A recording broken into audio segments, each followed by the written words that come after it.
Blake 7 is a science fiction show developed by the BBC that ran for 4 seasons, or for 4 series if you're from the UK, from 1978 to 1981. It's about a group of rebels fighting a dystopian government in the far, far future, and the program has become a cult classic, and I want to talk about it because I am Daisy Ex Machina, the drag queen detective who investigates all things speculative in science fiction, fantasy, and horror. Blake 7 was created by none other than Terry Nation of Doctor Who fame. In fact, Terry Nation was the creator of the Daleks, and apparently there was talk of a Blake 7 Doctor Who crossover, which would have blown my mind, especially since it was what I consider peak Doctor Who. And by that I mean Tom Baker's run. And I remember catching episodes of Blake 7 in college during, I believe it was the mid-'80s on PBS, and I was instantly hooked. So, who is Blake, and why is it called Blake's 7? Terry Nation pitched the show as the Dirty Dozen in space. The Dirty Dozen is about a group of convicts set on a suicide mission during World War II. But I have to think it was also heavily influenced by The Seven Samurai, which also inspired such classics like The Magnificent Seven and Battle Beyond the Stars. Okay, maybe not the last one. But what they have in common is 7 disparate characters coming together to form a team to fight against injustice. Now, I have to think that they came to regret the choice of title of Blake 7 because there are actually very few episodes that includes a team of 7 characters. In fact, the last 2 seasons don't even have Blake. I remember when I first saw it, I didn't come in at the beginning of the show, so I came in the middle of the first or second season, and I've seen them all. But when I first saw it, I was trying to figure out who these 7 people were. Anyway, that mystery has since been solved, so let's go over who were the original 7 of Blake 7 and the main recurring villain. We first meet Roj Blake, played by Gareth Thomas, in this Orwellian future where he was apparently a famous rebel leader at some point in the past, but is now brainwashed to be an obedient servant of the Federation. When he starts getting his memory back, the Federation decides to smear his reputation so severely that no one would ever think about following him again.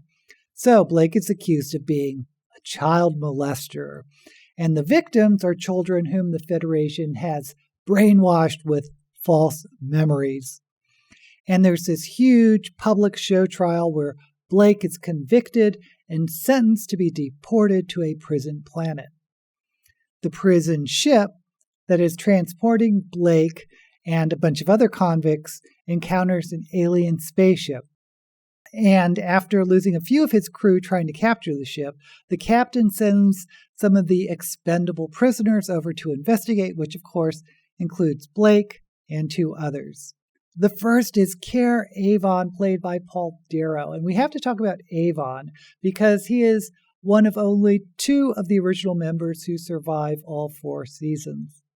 And Avon has become one of the most iconic characters in all of televised science fiction, but he is only the second most iconic character in Blake 7. We'll get to the most iconic Blake 7 character, and if you've seen the series, you know who I'm talking about. But Avon is one of the most complicated, layered characters operating in this gray zone that you'll ever meet. He was convicted of being a high-tech embezzler. Remember, most of the original characters were from a prison ship. He's a computer genius, but his personality is so Machiavellian, so devoid of emotion. You never quite know what he's thinking or if he's going to betray Blake or the cause. And he is ice cold and thinks that Blake's ideology of rebelling and overthrowing the Federation is unrealistic, that they're pipe dreams, and what's the point? So he doesn't believe in Blake's cause. Or does he? The third member to be sent to this alien spaceship is Jenna Stannis, played by Sally Kinvet. She's on the prison ship because she's a smuggler, but she also happens to be a first-class pilot. Jenna also has this incredible varifocet hair that seems to defy gravity. She also seems to actually have some martial arts skills.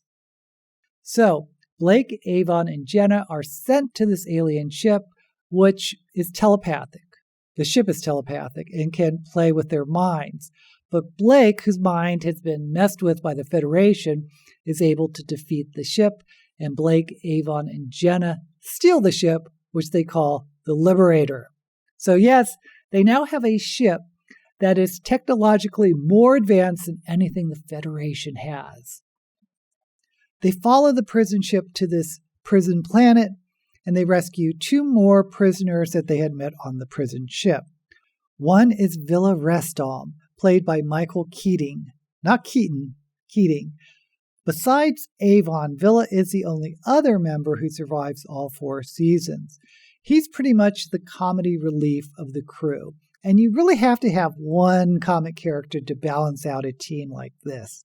He's a thief, but he's also an abject coward. He is the most obviously flawed member of Blake 7, but I think that also makes him the most lovable. The other prisoner they rescue is Olag Gan, played by David Jackson, who appears to be a gentle giant, completely loyal to Blake. But the Federation has installed some sort of brain implant to pacify Gan so he can't do any violence because he's also a convicted murderer. He killed a Federation guard who murdered his girlfriend. So, Blake convinces this gang of criminals to strike out at the Federation using this alien supership, the Liberator. And on their first mission, they meet Callie, played by Jan Chappell. She eventually becomes the final member of the crew, who is the only member who is not convicted of a crime, but she is a rebel, and she's also a telepath. She's the most empathic of the bunch and committed to Blake's idealism.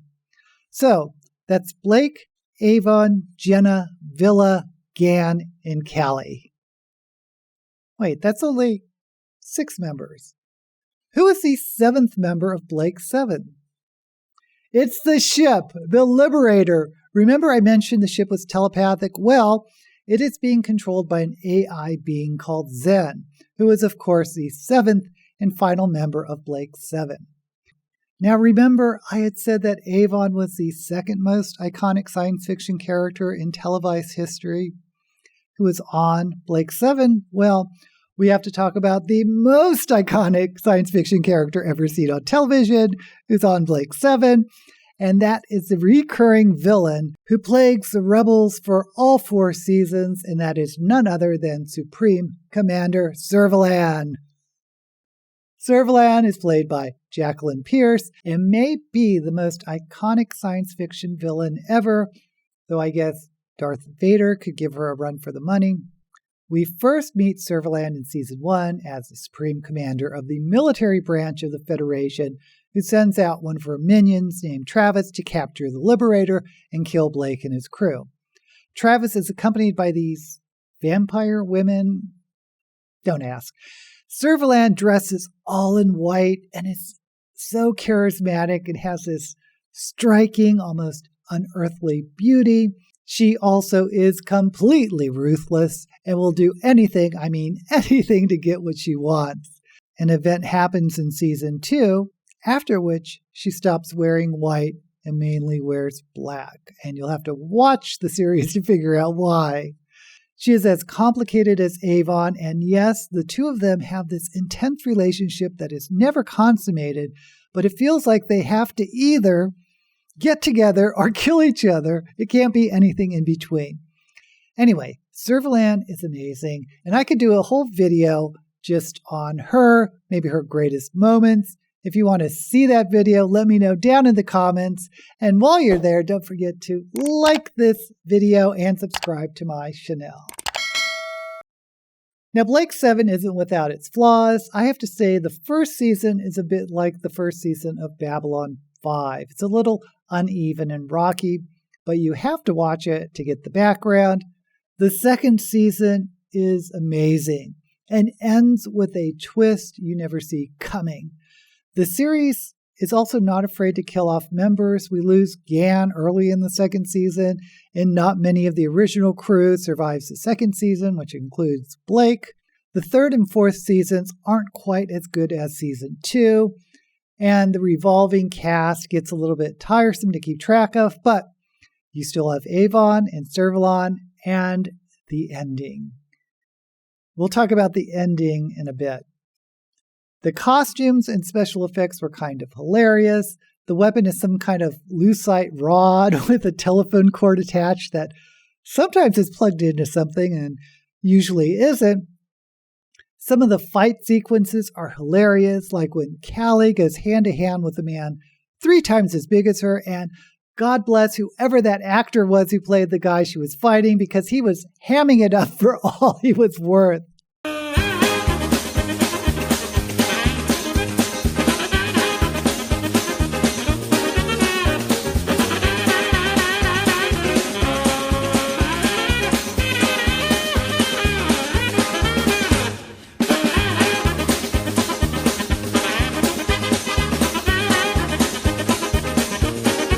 The very last episode of Season 4, it's reminiscent of the last episode of Sapphire and Steel, which, if you haven't seen my video, is up here. But it completely lays waste to everything you've watched up to that point.